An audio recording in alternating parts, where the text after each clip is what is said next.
Hello, you're watching Outsiders with Rita Panahi filling in for Rita Panahi, with James McPherson filling in for James Morrow, and myself filling in for myself, Rowan Dean. Now, not going to beat about the bush this morning. A new bill being put forward by the Albanese government is the most totalitarian, draconian and dangerous piece of legislation and direct threat to your individual rights and freedoms that has ever been put before these Australian people. If it goes ahead, it will be the death of free speech in this nation. Make no mistake about it. It will make certain aspects of life here in Australia little better than life in communist China. It will crush the soul and spirit of this nation more efficiently than if we had handed the keys to Xi Jinping and Kim Jong-un and said, "Come on over, boys, make yourselves at home, the beer's in the fridge." It is the supreme irony that hand in hand with claiming that Indigenous Australians need a special voice in order to be heard, this Albanese Labor government is only weeks away from removing the voice of every single Australian, black and white, online. I'm not joking. Last week, the government released this exposure draft of the Communications Legislation Amendment in brackets Combating Misinformation and Disinformation Bill 2023, which they blithely describe as a bill for an act to amend the law relating to communications and for related purposes. It may sound bland, but it is anything but. This bill gives a government body called ACMA, the Australian Communications and Media Authority. You might recognise the name, by the way. It's the same mob, and I'll get back to this in a second, the same bureaucrats who recently found me to be in breach of their code. The bill, in essence, gives this group of bureaucrats the power to unilaterally and arbitrarily determine what is true and what is false online. And if you say anything on any social media platform, be it Twitter or Facebook, Instagram, some blog, podcast, whatever, other than a person-to-person email or text, well, if ACMA deems it to be false and to breach the codes of practice developed by or imposed on digital platform providers, there can be massive civil and criminal penalties, including fines of up to $500,000. In effect, if this bill is passed, you won't be able to post anything online, including blogs, podcasts, whatever, without the risk of it being deemed misinformation or disinformation. ACMA then has the power to issue massive fines to social media companies that fail to adequately crack down on misinformation on their platforms. Welcome to George Orwell's 1984. It is real, and unless we stop it, it is coming into your life and onto your laptop and your mobile phone, before you can say Winston Smith or the Ministry for Truth. This new bill claims to be about combating misinformation and disinformation, which on the face of it sounds reasonable. But the problem is, what exactly is misinformation or disinformation? And, more importantly, who decides what is misinformation or disinformation? Well, we know the second bit. ACMA will now decide, and their word is final. So this is ACMA, as you can see. There's their website. There's 6 key figures at the top in purple, and underneath there's a dozen or so other individuals in green with specific tasks. There is a Nerida. She's the boss. There's a Catriona. There's an Anna. There's a Krena. She's the deputy boss. There's an Anita. Oh, and there's a James. Now, I'm sure they're all very well-meaning and professional people. But at the end of the day, they are fallible human beings, like the rest of us. And it's probably not desperately healthy in a democracy for those or any other 6 individuals to have the final say on what is and what isn't the truth. As I say, This same body, ACMA, disagreed with my version of the truth only recently and found me to be in breach of the ACMA code. I won't delve down into the technical details. Andrew Bolt did that very well at the time on his show. But the bottom line was that ACMA upheld 8 of some 80 complaints made against me by Kevin Rudd, some of which related to accuracy of information. So in essence, that means in those instances, ACMA did not accept my presentation or my version or my accuracy in my reporting of what I believe to be the truth. Now, to be clear, the rules governing what I say on telly are not the same as the rules in the new bill, but the bottom line is the same. And that is that from the moment this bill gets passed, digital platforms will be concerned about anything you say online that those individuals at ACMA view as misinformation or disinformation.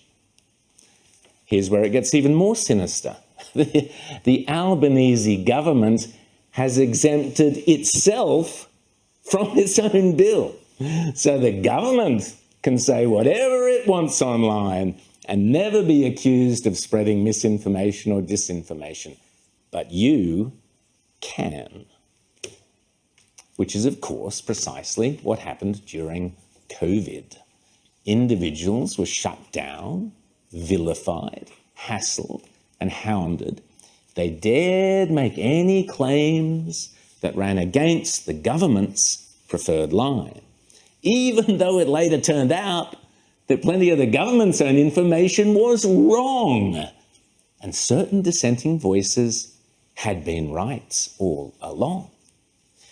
So what exactly is misinformation and disinformation? The two words front and center of this new bill. Well, according to the draft, misinformation and disinformation are defined as content which, quote, contains information that is false, misleading, or deceptive, or content which is, quote, likely to cause or contribute to serious harm. Okay? And what is, by definition, harm? Well, that makes for very interesting reading in the draft.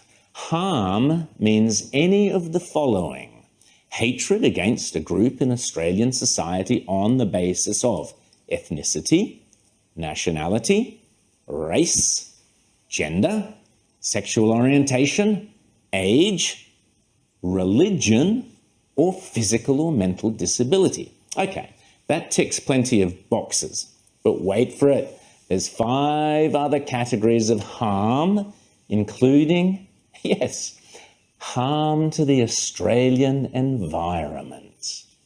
Hooly-dooly. So theoretically, once this bill is passed, you won't be able to say anything on any social media platform in Australia that suggests, for example, that, I don't know, man-made carbon dioxide emissions are not causing global warming, or that the world is not getting hotter, or that coal is a necessary fuel for our prosperity, or that the Great Barrier Reef is healthier than it's ever been, without the risk of it being labelled misinformation or disinformation.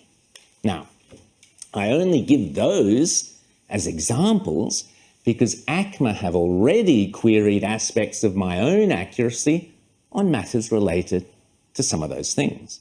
So although I'm not saying they automatically would, it is perfectly possible that once this bill is passed, ACMA could decide that claims along those lines are misinformation or disinformation, and there are serious potential penalties, including fines of up to $500,000 for digital platforms if you post them online in breach of one of their standards.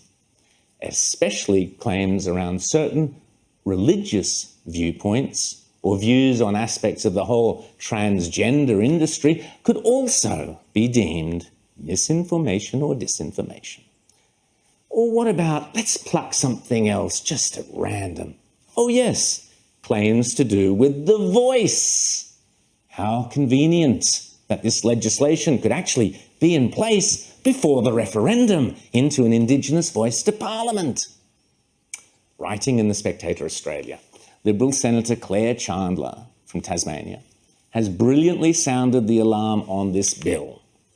She writes, quote, "In February this year, a carefully coordinated media drop from the Prime Minister's office to the Sydney Morning Herald read, quote, Prime Minister Anthony Albanese will link the growing international wave of misinformation to the campaign against the Indigenous voice to Parliament." Yes, saying he is optimistic Australians will look past a confected culture war and support the referendum. Linking misinformation to the no campaign against the voice. Claire Chandler goes on, quote, "Let's not forget that social media companies have been happily censoring and banning those who criticise left-wing ideologies for years. Don't we know it? As Claire says, it's an ominous sign that the Albanese government demands still more censorship and wants to give itself powers to enforce it, including $500 fines." Claire Chandler goes on, quote, "The inevitable result is that social media companies will block content that they know left-wing governments do not like. Albanese's government has cunningly drafted its legislation, says Claire, to ensure that when your posts are censored or your account is banned as a result of his laws, there will be no right of appeal to the government, and the government will be able to blame the social media platforms. This is so sinister and so disgusting. And don't think that the corporate world will come rushing to help we mere mortals who make them all their profits. BlackRock is one of the world's richest hedge funds. Have a listen carefully to their CEO, Larry Fink. Uncertainty. Markets don't like uncertainty. Markets like actually totalitarian governments where you have a understanding of what's out there, and obviously the whole dimension is changing now with, as you said, a democratization of countries, and democracies are very messy, as we know in the United States. You have opinions changing. Heaven forbid opinions changing. Ooh, terrible. Big business, we know, prefers, or so he says, totalitarianism. Yes, we now face a situation where a Labor government wants to silence us online. And it is unlikely, even with the exception of Elon Musk at Twitter, that this Labor misinformation bill will meet any resistance from big tech, from big business. So it's down to us, yet again, you and me and anyone else who believes they should be free to speak truth to power, not truth approved by power. There is still time to try and stop this insidious thing. There's 35 days to stop it. The government website allows for public feedback until August the 6th, and I suggest you give it to them politely and succinctly. As soon as this show is over, all you have to do is go online to this page. If you just Google ACMA Powers Have Your Say, and there's a simple submission form you can fill in. I did mine yesterday. Just explain why you do not want ACMA or any other bureaucratic government body to have the power to tell you what is and what is not the truth online.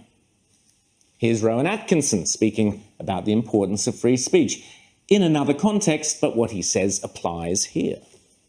It is indicative of a culture that has taken hold of the programmes of successive governments, that with the reasonable and well-intentioned ambition to contain obnoxious elements in society, has created a society of an extraordinarily authoritarian and controlling nature. That is what you might call the new intolerance, a new but intense desire to gag uncomfortable voices of dissent. And speaking of voices, uncomfortable or otherwise, let me just briefly mention again the voice. Well, we still can. Have a listen to the great American conservative Thomas Sowell. We played him before on Outsiders. He's talking specifically about America, but what he says applies 100% to the voice. That, as with so many other groups around the world, the leaders of groups that are lagging are often themselves one of the biggest handicaps of those groups, because they have to depict the problems in ways that will allow them to play the role of rescuers. And so there'll be no talk about how you can do this or that for yourself. There'll be talk about what we can get the government to deliver for you. Thomas Sowell could just as easily be referring to all those academics, activists, and virtue-signalling lovies from the leafy suburbs who think that they know what's best for every individual who happens to be Indigenous.